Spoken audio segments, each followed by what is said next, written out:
Democrats want to invite caravan after caravan of illegal aliens to flood into your communities, depleting our resources and overwhelming our nation. We don't want that.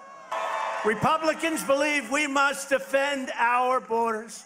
We have to defend the borders of our country, and that country is a country that we love, the United States of America.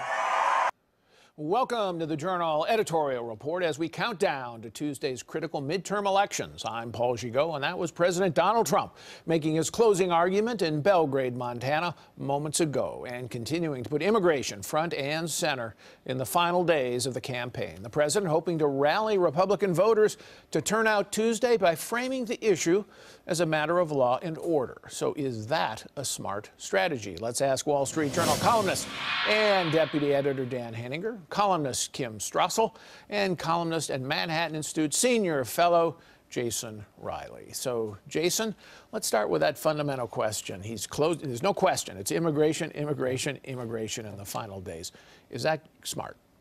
Well, I think not all Republicans agree with this strategy. There are some running, trying to get more moderate voters, and this is going to make that more challenging. But I think the president's calculation is that this is a net plus for his party. And he's thinking, listen, congressional Republicans, without my voters out at the polls on Tuesday, you are going down. I've got to do what I have to do to get my voters out there. This will get them out there. So this is what I'm going to do. And he thinks they might not respond to the economic success, the better economy, that this is something that will drive those voters to the polls. The economy won't.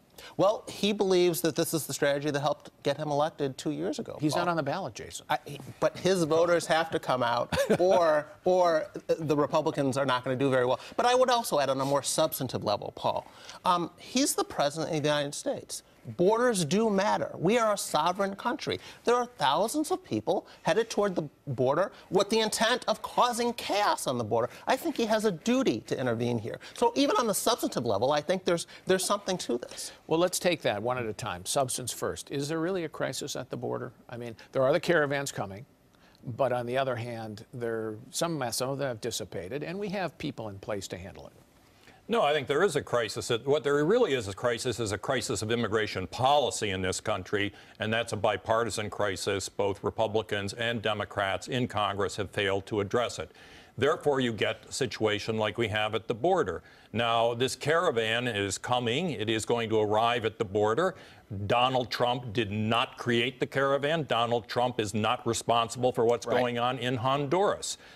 He went through this last July when you had the family separation fiasco down there. What it proved is the federal bureaucracies are incapable of processing and handling this many people when they come across the border. So you default to, I think, the president saying, I have to do something about this.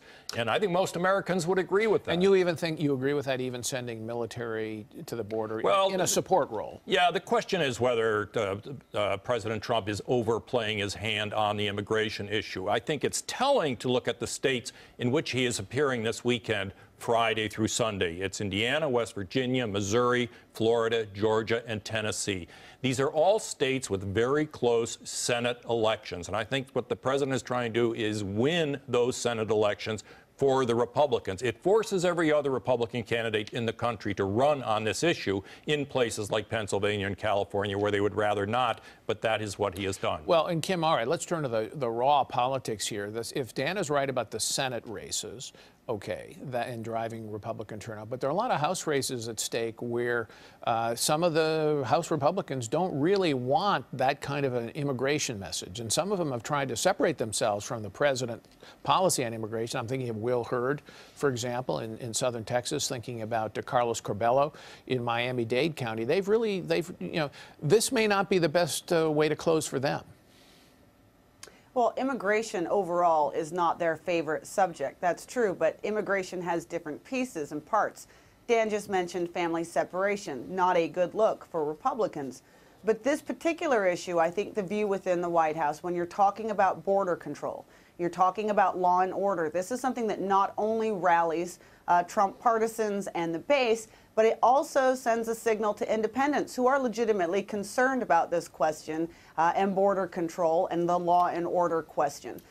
So this they view as a better way of going at it. And look, if you look at the Democratic response, the fact that they don't really want to talk about this and that there are even candidates that are supporting the president's move to send troops down to the border. I'm thinking here of Kyrsten Sinema out in Arizona, very close Senate race there. The White House views this as a better form of the issue and also one that takes away from other things they'd rather not talk about, for instance, the shooting in Pittsburgh last week.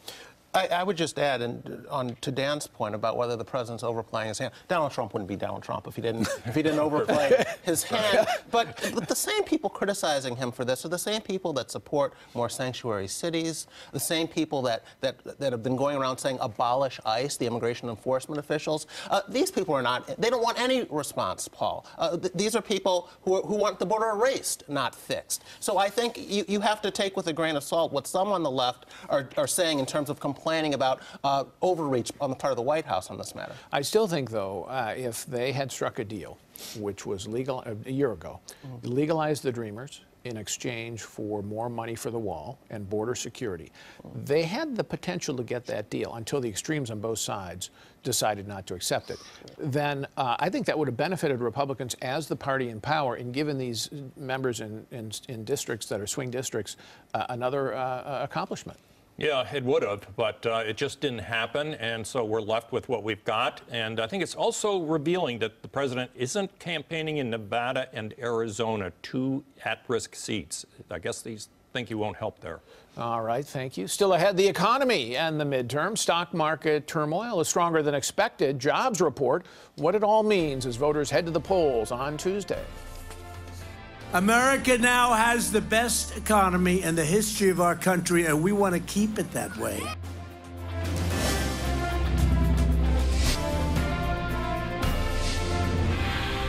In the last month alone, we added another 250,000 jobs, and nearly 600,000 Americans returned to the workforce. We've created 4.5 million new jobs since the election. Nobody would have believed that. The unemployment rate just fell to the lowest level in more than 50 years. President Trump in Indianapolis last night touting a stronger than expected jobs report.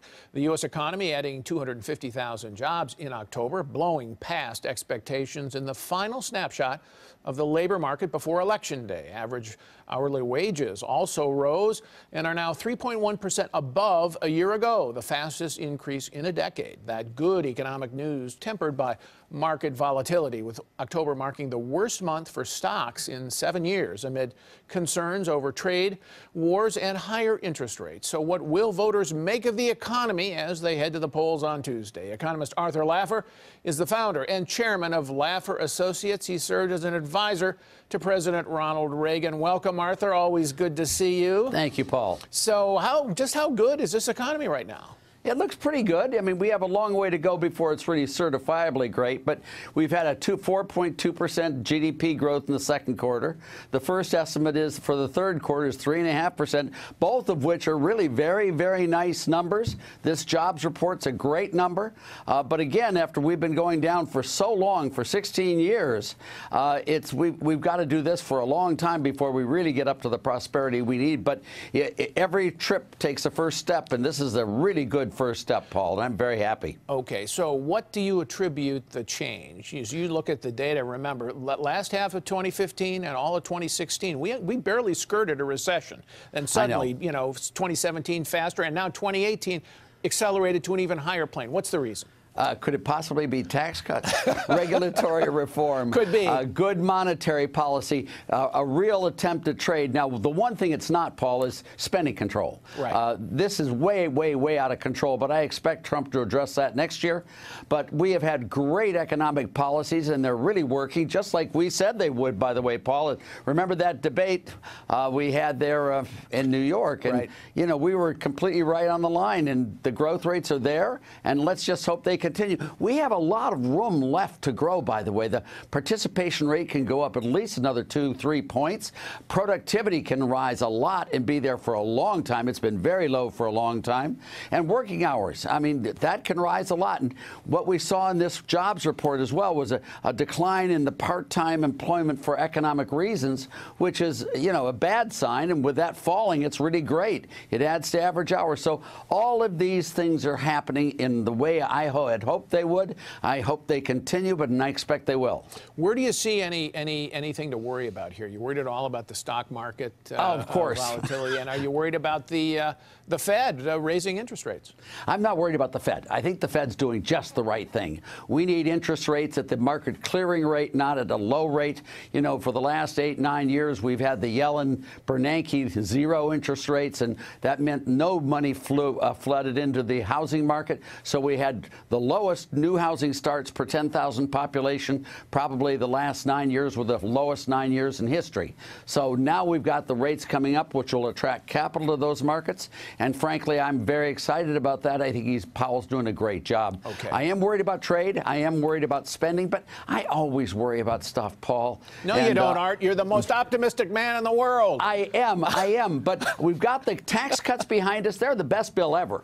I mean, that tax bill had almost no mistakes in it at all.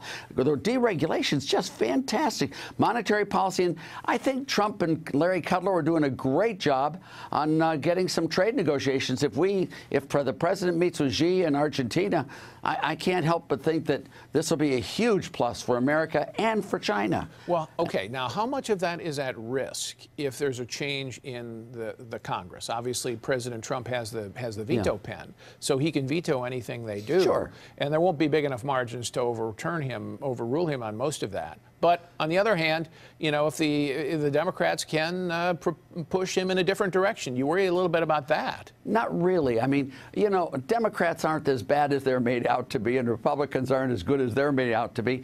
You know, Jack Kennedy was one of the greatest presidents ever with tax cuts growth. I voted for Bill Clinton twice. I thought he was a spectacular president. Obviously, I loved Reagan, and I like Trump. I think Trump's really spectacular.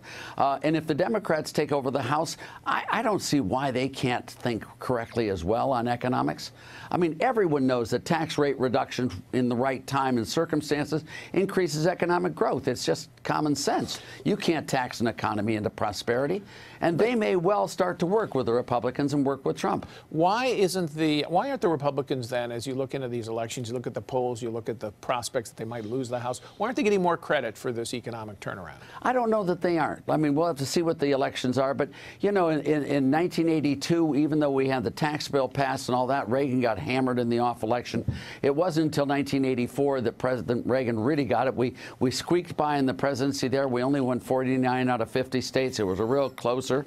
But I think that's going to happen. We have not had enough prosperity yet where people really feel expansive and all that. But it's coming, and it's coming very quickly.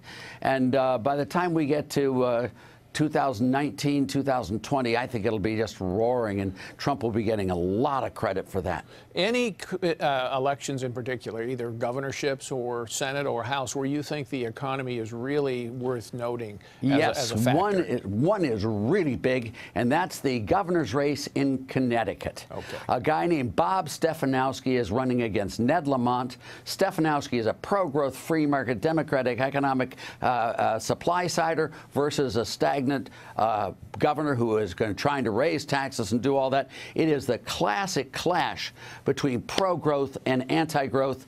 And Bob Stefanowski, if he can pull it out in blue Connecticut, this will be a game changer. The other one I love is in Colorado. Jared Polis, who's a Democrat, is running on tax cuts or potentially on tax cuts. He was my intern for years in my office. I've been on all of his family boards. He's spectacular, a Democrat and a pro-growth Democrat. So, you know, we've got some real cutting-edge issues coming along that I think are terribly exciting. I should add, Arthur, that you did advise Stefanowski in Connecticut on his tax I sure proposal. did. Okay. But also Jared Polis. And, you know, I'm very much involved in a lot of governor's races in South Carolina, here in Tennessee. I've been involved in maybe 7 or 8. All right, Arthur, thanks. We'll see what happens. Appreciate your being here. We're ready and watching. When we come back, the battle for control of Congress Paul. coming down to the wire, with the number of competitive races continuing to grow in the campaign's final days. We'll tell you which races to watch as the results roll in on Tuesday.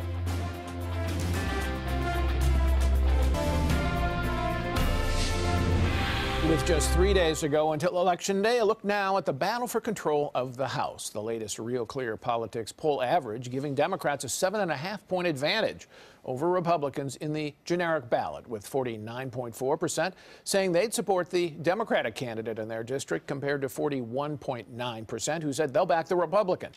Democrats need to flip 23 seats to take control of the House, and their clearest path to victory goes through the 25 Republican-held districts that Hillary Clinton won in 2016. We're back with Dan Henninger, Kim Strassel, and Jason Riley. So, Kim, the Democrats say it's all but assured. Nancy Pelosi guaranteeing a victory like Babe Ruth, going to hit that home run. And Republicans saying, well, we could hold out and win it by a couple of seats. Who has the better chance of being right? Well, you know, if you look at all of the things that are going for Democrats, that ought to favor their argument. You have got history. Traditionally, the party out of power gains in midterms. They've massively outspent Republicans in just about every one of these races. You had unprecedented huge numbers of Republican retirements that opened up a lot of opportunities for them. On the other hand, Paul, if you look at what's coming in, the early voting seems to show an enormous amount of Republican enthusiasm on the back of the Kavanaugh fight. That's given Republicans a lot of hope. And the other thing I would mention is that if you really dig into a lot of this polling data, a lot of it's very sparse. It happened months ago, and we just don't necessarily know what the state of a lot of these races. So I still think it's a jump ball out there. But whoever does win, it's likely that it's going to be by a very narrow amount, which is going to present some interesting governing problems and issues going ahead, too. Interesting. The Real Clear Politics says 203 Democrats and 196 Republican seats now are either likely or guaranteed for the Republican safe seats. In lean, if that happens, there are 36 toss-ups, but Republicans would have to win, and those are, I think, only 5 of them are in Republican, are in Democratic districts, so Republicans would have to win 22 of those 36. Yeah, I think the map right now does favor a narrow Democratic majority. Kim mentioned early voting, and it has been huge. I mean, I think something like 29 million people have already voted. We may have the biggest turnout in a midterm in many, many years. In some states, it's the number of early voters is double what it was 4 years ago. So there is a tremendous amount of enthusiasm, but that usually works to the benefit of Democrats when you get those high turnout numbers. So I think that is another indication that the map is favoring them right now. You know, but this Congress, they have a lot to brag about, Paul. I mean, they've gotten a lot done with deregulation, the corporate tax cut, particularly in the energy sector where we're seeing a lot of growth. They do have something to run on here, and I think you know, some of them have tried to make that an issue in the campaign. Others have not been able to, but they do have something to write home about here. Any particular seats you're looking at, Dan, as bellwethers? Yeah, I'm going to watch New Jersey, specifically New Jersey 11, where incumbent Republican Jay Weber is running against a newcomer, Mikey Sherrill, woman who is a Annapolis graduate, former Navy helicopter pilot, former federal prosecutor, and she's running for the first time, has raised millions of dollars. Now, this is a northern New Jersey suburban seat, moderate Republicans, centrist. She's running as a centrist.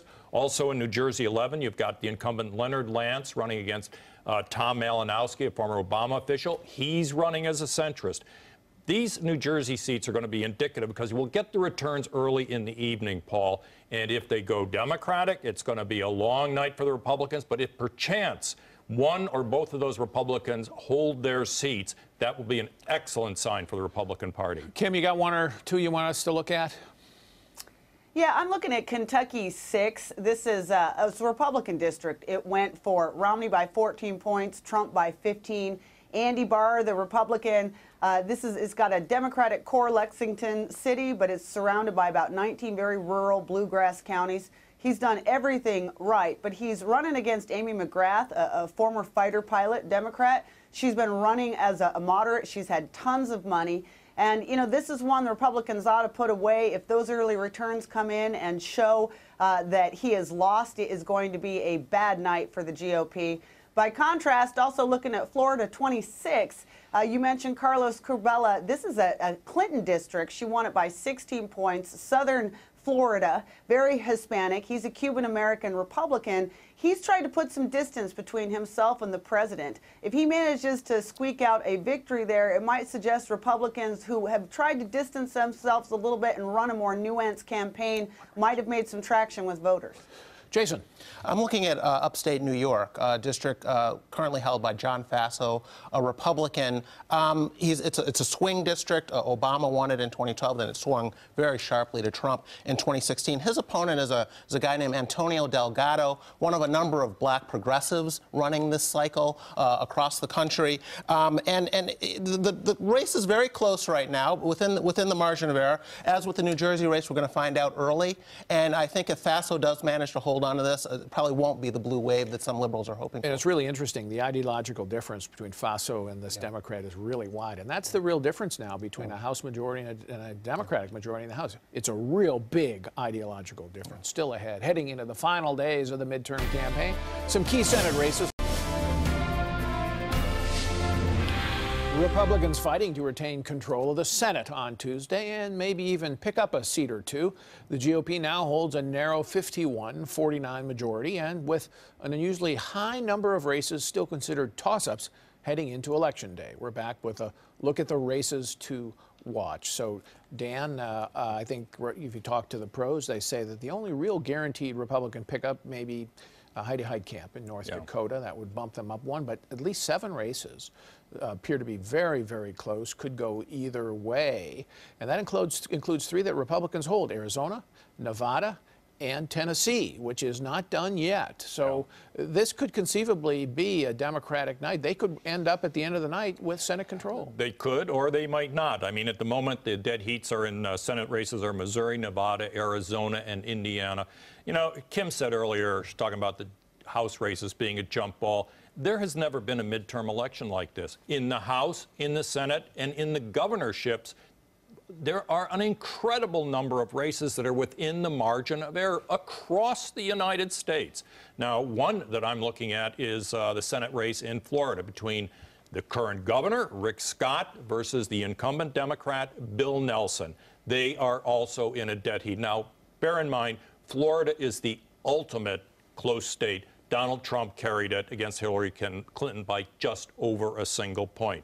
So what are they doing down there? Rick Scott has run 1,300 ads in the I-4 corridor down the middle of the state about defending pre-existing conditions. And believe it or not, Bill Nelson's run over 500 ads saying exactly the opposite. That's the intensity with which they're running down there. Governor Scott has taken a lot of time trying to make inroads in the Hispanic community, specifically the Puerto Rican communities living in the I-4 corridor. That may benefit him in the end. But this race is so tight, it is impossible at this point to predict who's going to be going to the Senate from Florida. Jason. I'm looking at another one of those toss-up states, Missouri, where the incumbent is Claire McCaskill, a Democrat running against the state attorney general, Josh Hawley. It's a deep red state. Trump won it by 20 points. McCaskill's been pretty lucky in her Republican opponent. Last time she got someone who made a ridiculous comment about rape, closing weeks in the election, and skated through. But all through the summer months, she had been ahead in the polls since September. Complete reversal. Hawley has caught up. Now the race is essentially a dead heat. And this is an example of a state. We talked about the Republican closing arguments earlier. The Democratic closing arguments in places like Missouri has been health care. They're trying to harp on the fact that Republicans said they would repeal and replace Obamacare. They have not done that. So she's talking about things like Medicaid for all, single payer. He's talking about things like what to do with people with pre-existing conditions and so forth. And so that's what the race has been about in states where bashing Trump is not going to get you very far. This is a state where we'll see if McCaskill's a pretty liberal voter in the Senate. We'll see if she can get away with pretending to be more conservative than she is. All right, Kim, what are you looking at? Arizona, and this is for the open seat of retiring Senator Jeff Flake. It's one of those races, as mentioned by Dan, that Republicans cannot afford to lose. And it's Republican Representative Martha McSally, former fighter pilot, up against a Democratic House Representative, Kyrsten Sinema. McSally has been making a big and very compelling argument about the changed fortunes of Arizona under this president, the economy, economic revival, all the good things that have come. Sinema, on the other hand, has been very much bashing, as you were just talking about, in other states, bashing on McSally for her vote to repeal the Affordable Care Act and Obamacare, definitely making it out to sound as though somehow Republicans are responsible for these soaring health care costs. And Republicans, as we know, across the country have had a hard time rebutting those arguments. There's also some questions about Sinema and how she's got a very progressive past, right, and would she actually be the moderate she claims to be? All right, let's talk about the stakes in the Senate. I mean, if the Democrats do win the House and the Senate, Dan, I mean, the Trump administration is shut down, basically. Yeah. I mean, he's not going to get any judges approved at the appellate or Supreme Court. None. Zero. Right. That are nominated by the Federal Society. Nominate a couple of Larry Tribe from Harvard, he might make it. But and a lot of the nominees won't, for the administration will have a hard time being filled out. Then you'd lose your leverage in negotiations over the budget. So the stakes in the Senate are very high. Well, if that happens, Paul, like it or not, the American people are going to have to get used to the fact that the 2020 presidential election will begin next Wednesday morning because that's the only thing that will be going on. You know, there's a school of thought that Republicans feel if they can hold one seat in the Senate and keep that margin you're describing, they'll have regarded it as a very successful evening. Upset potential pick, Bob Hugin, the CEO, biotech CEO in New Jersey, running to give Robert Menendez, who barely escaped conviction on corruption charges. It might be too long a reach, but we'll see if Democrats are willing to actually give a Republican a chance in New Jersey. Still ahead, with 87 of the nation's 99 legislative chambers up for re-election, we'll look at what's at stake in the states on Tuesday. Next. A look now at what's at stake in the states on Tuesday. We begin with the 87 legislative chambers up for election across the country, and from Colorado to New Hampshire, Democrats are hoping to make significant gains after nearly a decade of Republican dominance. Tuesday's results will have far-reaching consequences as states gear up for redistricting following the 2020 census. Former Florida Congressman and Attorney General Bill McCollum is chairman of the Republican State Leadership Committee, an organization dedicated to gaining and maintaining Republican control of state legislative bodies across the country. So, Bill, welcome. Good to see you again. This has been one of the great Republican successes under the radar, gaining something like 968 seats under President Obama. They now control 26 governorships and both bodies in the legislature. Democrats only 8. But is this the year that the Democrats start to whittle away at that advantage? Well, it may be whittle, but it's not going to be a big blue wave. When we won the big blue wave, or red wave, I should say, back in 2010, Republicans flipped 21 legislative bodies. That was a big, big number. We also won over 700 seats in that election. I don't see anything like that on the horizon in this election for the Democrats. Now, we do have contested hot races, and we've got several legislative bodies that are clearly on the line this particular time, and I think they're going to be real contests. But it's very interesting. Their votes, all of them, are same toss-up type situations that they've been in every election cycle we've had for quite some time now. So it's just a matter of who goes out to vote, like it is in many of these other races, but they're real close races in some of these states. Now tell our listeners why this matters. I mean, one reason we mentioned redistricting. You got that coming up on 2010. That's going to be, 2020 after the census. That's the next census. That's crucial, because if you control one legislative body, then you can offset a Democratic governor, say. Why else does it matter? It's congressional redistricting, but it's also important for the states themselves, because in the states we've had great success with Republican governors and Republican legislatures in a number of these states.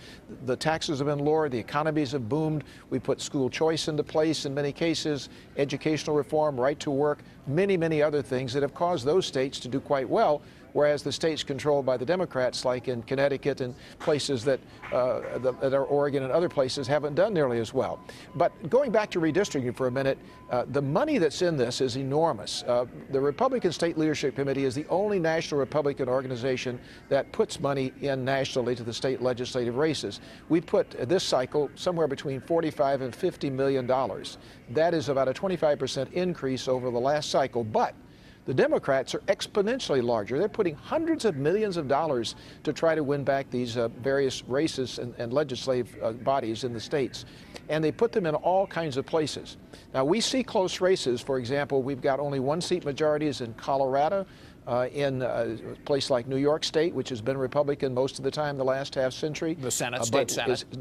There's the state Senate that's definitely in jeopardy. It's the Colorado Senate as well. In Maine, that's the Senate there. In New Hampshire, both the Senate and the House. Those are really tough for us, but we still are in a fighting chance of winning them. Others that are much more likely to go our way, but still are going to be very close, are Wisconsin's Senate, both the Senate and the House in Minnesota, both the Senate and the House in Michigan. In Pennsylvania, that I think will win both of them, but the Senate and the House are being contested very strongly with a lot of Democrat money. In my home state of Florida, the state Senate is. I think we hold that, as we should hold Arizona and the other states that we're talking about. But it's interesting how much money they put. Well, let me ask you about that money. Where is that money coming from? I mean, is this coming from a lot of big donors, the Mike Bloombergs, the George Soroses, and so on? Or because I know, remember, Eric Holder made a specific announcement that he was going to try to raise money with redistricting in mind to win these races.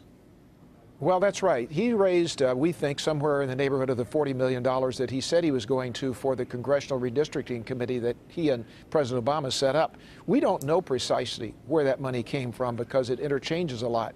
But we also know there's a group called Forward Majority that just put $1.8 million, for example, into several Florida House races just last week. We also have the Center for Public Policy, which is going very much a left side group that's put millions of dollars in. They say they're going to spend 40 to 60 million. We don't know where all that's coming from, and that's in addition to the money that's coming out of the Soros group, coming out of the Steyer group, coming out of the Bloomberg group on the gun issue, coming out of the pro-choice movement, Planned Parenthood, or coming from the unions and the trial lawyers. Now, presumably some of the money is coming from trial lawyers and Hollywood types into these other groups, but it's literally hundreds of millions. It's an exponential increase in what's been spent before. Now, their objective is to win the control for 2021, so this is a step process, and we're very concerned, of course, to hold that. Are there any legislatures now held by Democrats in states where you think you have a fighting chance to turn them your way? Because you're playing defense for the most part, but what do you want to turn going on offense? Well, the interesting part is that despite being at the high water mark, 67 of 99 bodies that we've been at forever, really, we still think we can win in Connecticut. Connecticut is a state where you heard earlier about the governor's race. Right. We have a tie for the Senate. We should be able to win the Senate there. We may be able to win the House. It's about 4 seats difference there. So we feel real good about that one. Alaska's another one where we think we've got a chance of really nailing that down. I think there are a number of states where we could pull some surprises that are still out there, but yes, we're mostly on defense because we are at the high water mark, and we will probably lose some. I don't think we're going to lose very many, but we probably will, to be realistic. I want to add one other thing, if I can, Paul, and that is that Right Women Right Now and the Future Majority Project, we put $20 million into in the past few years, and we have increased enormously the number of Hispanics and ethnic minorities and women candidates in the state legislative races and in the state legislatures in this country. And I'm very proud of that, and has a big part to do with why we're doing well. Okay, well, thank you, Bill McCollum. Appreciate your coming in. You're welcome. When we come back with 36 governors, seats up for election on Tuesday, Democrats are hoping to make gains in typically Republican territory. We'll look at their chances next.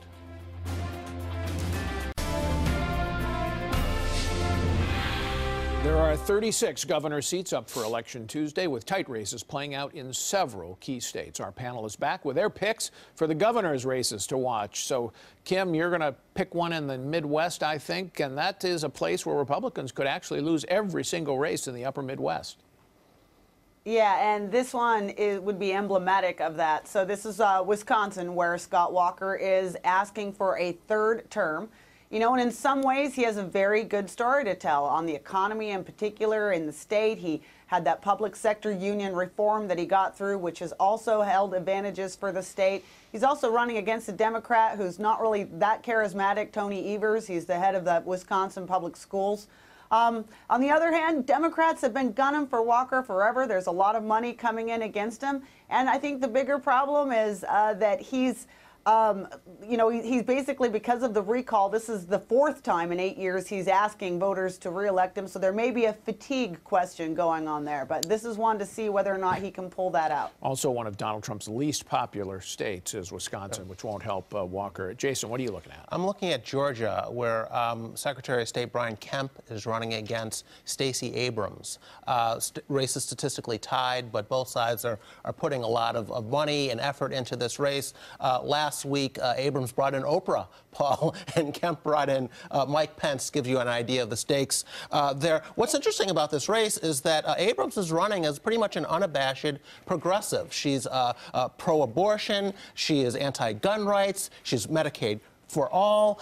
It's very interesting. This is a deep red state that Trump won handily, but she thinks that's the strategy to win. Kemp is running as a Trump Republican. Yes, he's very much running as a Trump Republican, so the voters there have a true contrast. Dan, what are you looking at? Well, I'm looking at Florida, which is kind of twinned with Georgia. Down in Florida, you've got Tallahassee Mayor Andrew Gillum running against Congressman Ron DeSantis, who won the Republican primary because he was endorsed by Donald Trump. Andrew Gillum is literally unashamedly running as the second coming of Bernie Sanders. He is in favor of raising the minimum wage to $15, raising the Florida corporate tax rate from 5.5 to 7.5, to spend $1 billion on teachers, winding down their school choice program, expanding Medicaid for all, abolishing the U.S. Immigration Service, even giving licenses to illegal immigrants. And this guy's in a dead heat with DeSantis in Florida. Well, that's got to be, I mean, DeSantis has not been a very good candidate. Let's be honest about that. DeSantis has been running as the second coming of Donald Trump. He has rallies in which the crowd yells about Gillum, lock him up, lock him up. Because of some allegations about influence peddling in This race Tallahassee. has national significance, Paul. DeSantis is Trump's candidate. If Andrew Gillum wins in Florida, that means Florida is at risk for Donald Trump in 2020. So, Kim, why is Walker behind when he is, and Bill Schuette in Michigan? Both those states have had spectacular economic records in the last few years. Right. The unemployment rate is way down. I think it's maybe even under 3 in Wisconsin, and yet they're not. They might lose both those state houses. Well, you know, you just hit on it at a little earlier. The Midwest has been where Donald Trump have had most voters sour against him.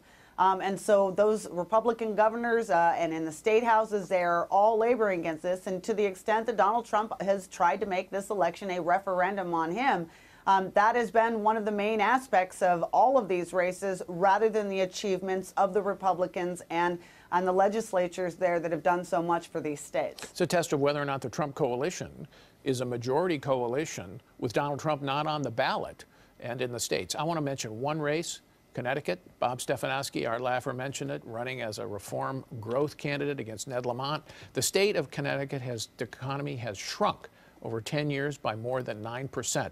That's like Greece. I mean, you know, if the voters don't throw the Democrats out for that, what do they throw them out for? All right, we have to take one more break. When we come back, hits and misses of the week.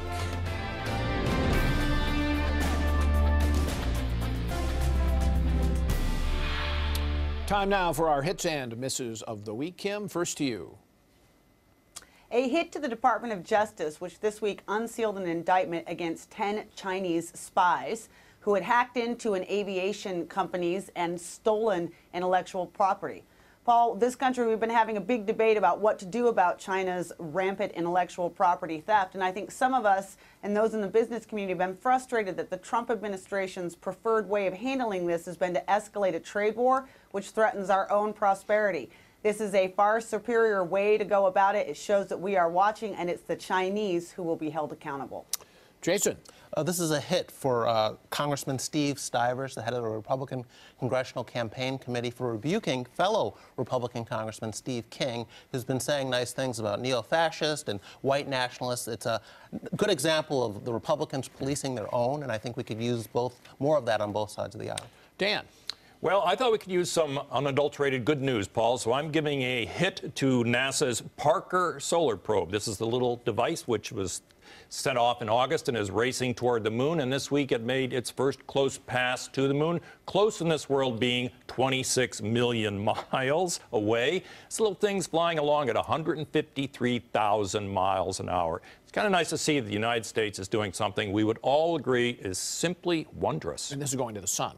Right. Heading towards the sun. Heading towards Sorry, the I said the moon. It is the sun, the solar probe. The sun. Already past the moon, I think. All right. And remember, if you have your own hit or miss, be sure to tweet it to us at JER on FNC.